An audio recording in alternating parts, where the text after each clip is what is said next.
Megastar Shakib খানের সঙ্গে আবার তোমাকে আমরা কবে দেখতে পাবো? এটার সাথে একটা কথা জানিয়ে রাখতে চাই, মেগাস্টার শাকিব খানের আপকামিং প্রজেক্ট তাণ্ডব, ইমিডিয়েটলি এখন প্রচুর কমেন্টস পাচ্ছি আবারও তাণ্ডবে ইধিকা পলকেই চাই।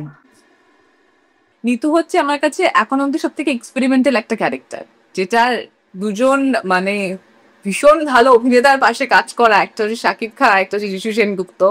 It's not a matter of joke. বরবাদকে ইয়েস বলার কারণ কি ছিল?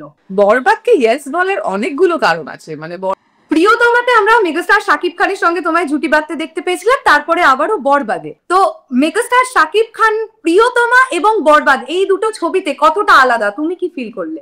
আমি এই বিষয়টাতে খুবই খুশি যে একজন ফিমেল প্রডিউসার এগিয়ে এসছেন এবং এত বড় একটা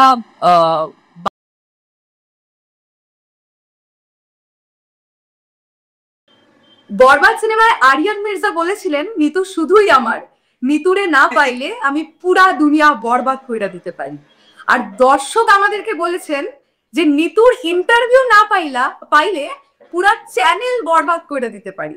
তো ফাইনালি আজ দর্শকের জন্য যাকে নিয়ে এসেছি, তিনি বাংলাদেশের প্রিয়তমা, এখন তিনি বাংলাদেশের নিতু। নতুন করে পরিচয় করিয়ে দেওয়ার কিছু নেই, আমাদের সঙ্গে আমরা পেয়ে গেছি ইধিকা পলকে। ইধিকা, কেমন আছো? Thank you so much. আমি খুব ভালো আছি, তোমরা কেমন আছো? ভালো আছি। একদম দেরি না করে চট করে আমরা কোয়েশ্চেনে যাই। ওকে। বরবাদের এরকম হিউজ সাকসেস দেখে তুমি এপার বাংলা থেকে তোমার ফিলিংসটা একটু শেয়ার করো।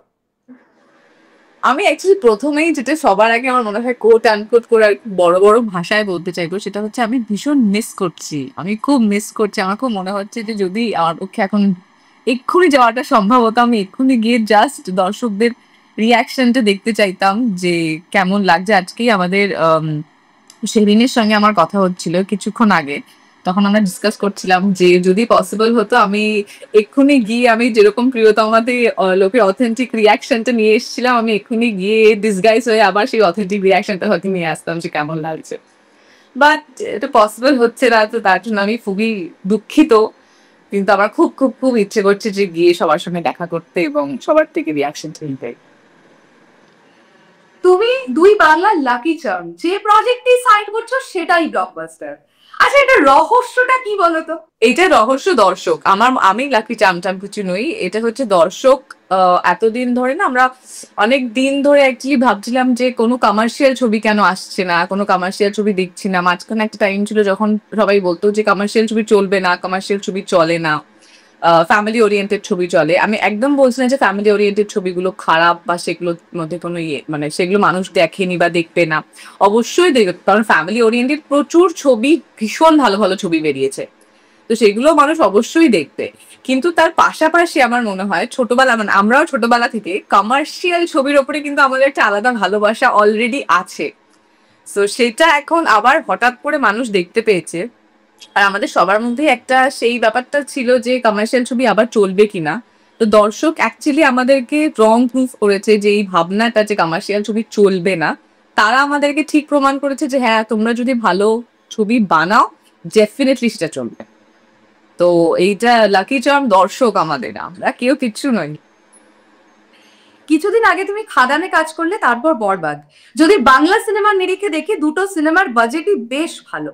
এই যে বড় বাজেট দিয়ে বাংলা সিনেমা তৈরি হচ্ছে, তুমি একজন শিল্পী হিসেবে বা আর্টিস্ট হিসেবে এটা তোমার কাছে কতটা আনন্দদায়ক? খুবই, কারণ না বড় বাজেট, একটা ভালো গল্প বা একটা ছবিকে বড় বানাতে হলে বা আমাদের সবাই গ্র্যান্ডার দেখতে আমরা সবাই পছন্দ করি, বা আমরা সবসময় সাউথের ছবির সঙ্গে তুলনা করি যে ওদের ছবিতে এত গ্র্যান্ডার হয়, এত কিছু হয়, আমাদের বাংলা ছবিতে হয় না বা কেন হচ্ছে না।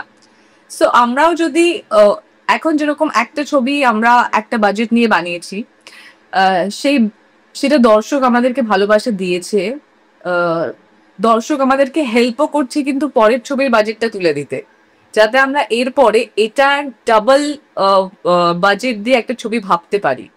সেটা খুবই ভালো লাগার একটা জায়গা। আমার মনে হয় এভাবেই চলতে থাকুক, পরপর যা যা ছবি আসছে দর্শক সবকটা ছবিকেই খুব ভালোবাসা দিক। আর কমার্শিয়াল ছবি আগে যেরকম ছিল, যেই গ্র্যান্ডার লেভেলটাতে ছিল, তার থেকে আরো বড় একটা লেভেলে যায়।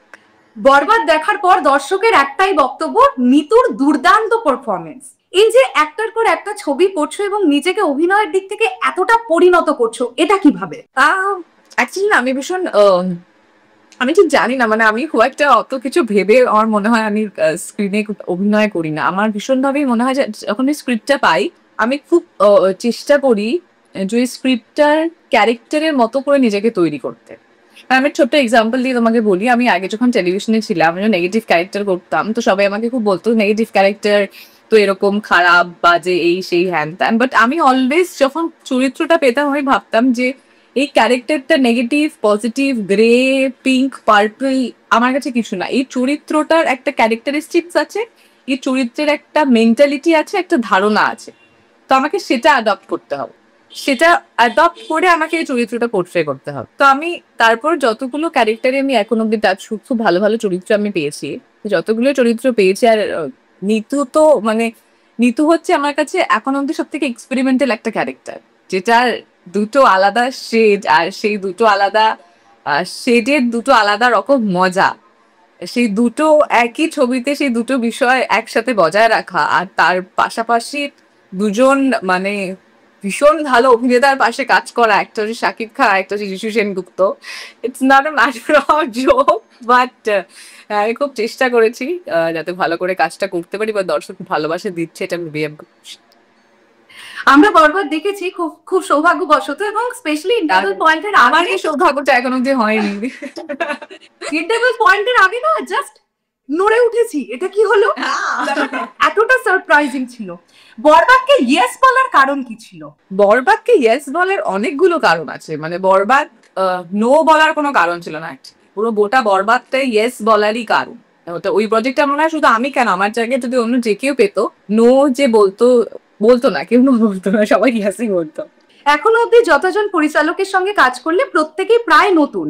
হিমেল আশরাফের কথা যদি বলি, বা সুজিত রিনো দত্ত, এখন মেহেদী হাসান হৃদয়, তো এই তিনজন ডিরেক্টরের মধ্যে কাজের দিক থেকে পার্থক্য কতটা বুঝলে? প্রত্যেকের কাজের প্যাটার্নের একটা আলাদা আলাদা প্যাটার্ন আছে, প্রত্যেকে কাজটা করে, তিনজনেই নতুন, তো তিনজনই ডিরেকশনটাকে আমার মনে হয় নতুন ভাবে দেখে, তো তিনজনের কাজের প্যাটার্নটা একটু আলাদা, বাট আদারওয়াইজ তিনজনের মধ্যে যেটা সিমিলার সেটা হচ্ছে যে ছবিটাকে আরো কি করে ভালো করা যায়, এটা তিনজনের মধ্যেই খুব কমন একটা পয়েন্ট, তারা সবসময় চেষ্টা করে যে এই সিনটা এটা বলো আরেকটু বেটার কিভাবে এটাকে করা যায়। প্রিয়তমাতে আমরা মেগাস্টার শাকিব খানের সঙ্গে তোমায় জুটি বাঁধতে দেখতে পেয়েছিলাম, তারপরে আবারও বরবাদে। তো মেগাস্টার শাকিব খান, প্রিয়তমা এবং বরবাদ এই দুটো ছবিতে কতটা আলাদা, তুমি কি ফিল করলে? একটা তার লুক ওয়াইজ খুবই আলাদা, একদমই ডিফারেন্ট, মানে প্রিয়তমার সময় যে লুকটাতে দেখেছিলাম, শুধুমাত্র প্রিয়তমার থেকে বরবাদ আনো মানে প্রিয়তমা, তারপর রাজকুমার, তারপর তুফান, দরদ তার মাঝখানে, আর তারপরে বরবাদ, এই প্রত্যেকটা ছবিতেই শাকিব খানকে আলাদা আলাদা ভাবে দেখা গেছে, মানে কোনোটার সঙ্গে কোনোটার মিল খুব একটা খুঁজে পাওয়া যায়নি। সো লুক ওয়াইজ একটু ডিফারেন্ট মনে হয়েছে। আর আর বাদ বাকি আমার মনে হয় ওনাকে জাজ করা বা ওনার বিষয়ে কোনো রকম কোনো মন্তব্য দেওয়ার মতন জায়গায় আমি এখন অব্দি পৌঁছই না, সো উনি যেটাই করেন সেটা ভালোই করেন। বরবাদের পর এখন তুমি রঘু ডাকাতের শুটিং নিয়ে ব্যস্ত, আমরা এটাও আশা রাখছি রঘু ডাকাত ব্লকবাস্টার হবে। রঘু ডাকাতের পরবর্তীতে তুমি গল্প চুজ করার ক্ষেত্রে কোন কোন দিকগুলো মাথায় রাখবে, কখন একটা গল্পকে ইয়েস করবে? স্ক্রিপ্ট ভালো হলে, আর আমার চরিত্র কতটা গুরুত্বপূর্ণ সেই স্ক্রিপ্টে, বা আমার কাজ করার কতটা জায়গা আছে। আমরা প্রায় শেষের দিকে এসে গেছি। প্রযোজনা সংস্থা নতুন রিয়েল এনার্জি প্রোডাকশন, প্রথমবার এটাও তাদের প্রডিউস, এবং তুমি প্রথমবার কাজ করলে তাদের সঙ্গে, কেমন এক্সপিরিয়েন্স হলো? খুব ভালো এক্সপিরিয়েন্স হয়েছে, আর তার থেকেও বড় কথা হচ্ছে যে আমি খুব খুশি যে একজন ফিমেল প্রডিউসার, আমাদের একজন ফিমেল প্রডিউসার, তো আমি এই বিষয়টাতে খুবই খুশি যে একজন ফিমেল প্রডিউসার এগিয়ে এসছেন এবং এত বড় একটা বাজেটের ছবি করবেন বলে উনি ভেবেছেন, তো এটা একটা খুব ভালো বিষয়। আমি চাই এরকম আরো সবাই ভাবুক, বা আরো এরকম ফিমেল প্রডিউসার্সও আমরা পাই, তারা সবাই ভাবুক যে এরকম একটা এত বড় বাজেটের দায়িত্ব নেওয়া বা এত বড় বাজেট নিয়ে ছবি করা বা করবে বলে ভাবা, এটা একটা খুব বড় বিষয়। তো এইটার ভাবার জন্যই অ্যাকচুয়ালি ওনাকে তো মানে ধন্যবাদ আর কি। আমি খুব খুশি, আর খুবই ভালোভাবে আমরা শুটিং করেছি, খুব ভালোভাবে সবাই একসঙ্গে কাজ করেছি, so it's a good experience. বরবাদে শুট করবার সময় কোনো আনন্দের মুহূর্ত শুটিং সেটে ঘটে যাওয়া বা অফ ক্যামেরা ঘটে যাওয়া কোনো আনন্দের মুহূর্ত শেয়ার করবে আমাদের সঙ্গে? অ্যাকচুয়ালি আনন্দের মুহূর্ত সবগুলোই, মানে পুরো সিনেমাটায় আমরা কোনো খুব একটা খারাপ এক্সপিরিয়েন্স নিয়ে শুট করিনি, পুরো মোটামুটি সবকটা ভালো এক্সপিরিয়েন্স নিয়ে শুট করেছি। তো হ্যাঁ, আমার সবকটা মুহূর্তে মোটামুটি আনন্দেরই ছিল। বাট হ্যাঁ, আমি পার্টিকুলারলি ওরকম ভাবে আলাদা করে কিছু বলাটা একটু ডিফিকাল্ট হবে আমার পক্ষে। বরবাদ সিনেমা শুটিং করার পরে তুমি ডাবিং এ বেশ কিছু দৃশ্য তোমায় দেখতে হয়েছে, তো তখনও কি তুমি ফিল করেছিলে যে 12-13 দিনের মাথায় এসে সিনেমাটা এরকম ব্লকবাস্টার হয়ে যাবে? অ্যাকচুয়ালি না, আমার আমার দর্শকেরা আমাকে যতটা ভালোবাসে, আমি আমার দর্শকদেরকে ততটাই ভালোবাসি, এবং আমার তাদের উপর একটা ভরসা আছে যে যখন অলরেডি যেহেতু বরবাদ একটা হাইপ ছবি ছিল, মানে সবাই বরবাদের জন্য অপেক্ষা করে ছিল, তো আমার এটা ভরসা ছিল যে তারা ভালো বলুক খারাপ বলুক বা যাই বলুক না কেন, তারা সিনেমা হলে গিয়ে ছবিটা দেখবে। কিন্তু 12-13 দিনে যে তারা আর আমি একটু নার্ভাস ছিলাম, বিকজ আমার যেহেতু চরিত্রের একটা, এখন বলে দিতে অসুবিধা নেই কারণ বেশিরভাগ লোকের বরবাদ দেখা হয়ে গেছে, তো যেহেতু আমার চরিত্রের একটা শেডের একটা চেঞ্জ আছে, তো আমি খুবই টেন্স ছিলাম যে ওই শেড চেঞ্জটা বা ওই ট্রান্সফরমেশনটা ওরা কিভাবে নেবে বা কতটা অ্যাকসেপ্টেবল হবে তাদের কাছে বা তারা কি ভাববে। আমি খুবই টেন্স ছিলাম সেটা নিয়ে। বাট সেটা যে এই এত কম দিনে তারা এত ভালোবাসা দেবে এবং সেটা যে এই লেভেলের একটা জায়গাতে নিয়ে যাবে, এইটা সত্যি আমি তাদের সকলের কাছে কৃতজ্ঞ। রঘু ডাকাত নিয়ে তো আমরা এখন বেশি কোয়েশ্চেন করতে পারবো না, কেননা ছবিটা ফ্লোরে আছে। জাস্ট এইটুকুনি আমাদেরকে বলো যে শুটিং কেমন চলছে, কি মনে হচ্ছে তোমার? খুব খুব ভালো শুটিং চলছে আমাদের। গরমে ধুলোয় জঙ্গলে পাহাড়ে খুব খাটনি করে শুটিং চলছে, কিন্তু আমি একটা কথা বলতে পারি যে রঘু ডাকাত এমন একটা প্রজেক্ট তৈরি হচ্ছে যেটা মানুষের ভালো লাগবে। এবং ওই যে বললাম যে আমরা একটা গ্র্যান্ডারে ছবি দেখতে পছন্দ করি, সো রঘু ডাকাতেও মানুষ সেই গ্র্যান্ডারটা দেখতে পাবে। লাস্ট কোয়েশ্চেন, মেগাস্টার শাকিব খানের সঙ্গে আবার তোমাকে আমরা কবে দেখতে পাবো? এটার সাথে একটা কথা জানিয়ে রাখতে চাই, মেগাস্টার শাকিব খানের আপকামিং প্রজেক্ট তাণ্ডব, ইমিডিয়েটলি এখন প্রচুর কমেন্টস পাচ্ছি আবারও তাণ্ডবে ইধিকা পলকেই চাই। আমি অ্যাকচুয়ালি জানি না কি রিয়াক্ট করা উচিত আমার এটাতে। আমি খুবই খুশি যে দর্শক আমাকে দেখতে চাইছে, মানে এর থেকে মনে হয় বেশি আমি হয়তো আর কিছু চাইতে পারি না এই মুহূর্তে। অনেক ভালোবাসা তারা আমাকে দিয়েছে, তারা বারংবার আমাকে দেখতে চাইছে, এটা আমার কাছে খুবই খুবই বড় একটা ব্যাপার।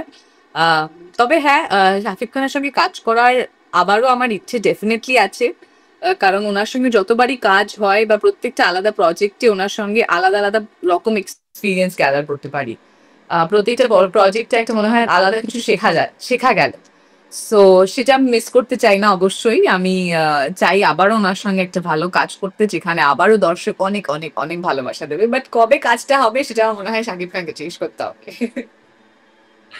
বরবাদ নিয়ে এবং আপকামিং রঘু ডাকাত নিয়ে তুমি দর্শকদের উদ্দেশ্যে কি বলতে চাও? আমি আগে বরবাদ নিয়ে বলি যে সকলকে অসংখ্য ধন্যবাদ যারা এখন অব্দি সিনেমাটা দেখেছেন এবং অনেক ভালোবাসা দিয়েছেন, আর যারা এখন অব্দি দেখেননি তাদের সকলকে রিকোয়েস্ট যে অবশ্যই বরবাদ দেখুন। আমি আগেও বলেছি, এখনো বলছি, বরবাদ আপনাদেরকে একদম নিরাশ করবে না। সো অবশ্যই সিনেমা হলে যান, গিয়ে সিনেমাটা দেখুন এবং আমাদেরকে জানান যে আপনাদের কেমন লেগেছে। আর এবার আসি রঘু ডাকাতে। কামিং দুর্গাপুজোতে রঘু ডাকাত আসছে।